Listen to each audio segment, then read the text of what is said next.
So it's finally happened, guys. Drones are now being used by criminals.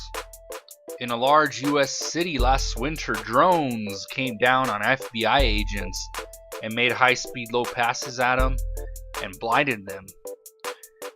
It looks like they were trying to save a hostage situation. They were doing a hostage raid, and this drone swarm just came out of nowhere and was just doing low passes on them. So many of them that they were blind, and it disrupted the whole operation. Also, it was stated that that it was live streamed on YouTube. That way the gang can see what they were doing.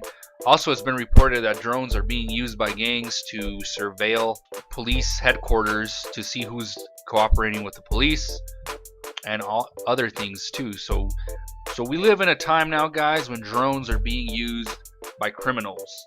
And before you know it, they're going to be able... Well, ISIS was using them to drop bombs on the good guys over there in the Middle East. So I wouldn't be surprised if pretty soon they're going to have guns on them, and that's how they're going to do assassinations, you know. So drones are getting really crazy, and the cops can't do anything about it because it's against the FCC to jam any signal, and they can't shoot them either with nets. They have these guns that shoot out nets, and they're scared to do that because if they force the drone down, it could hit somebody in the head. It could be a liability issue.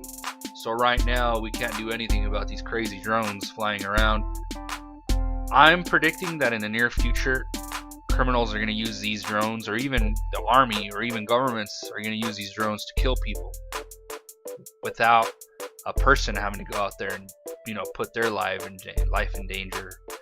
This is crazy. We're living in crazy times, guys. Let me know what you guys think in the comments. Like the video, don't forget to subscribe, and I'll see you soon in my next video.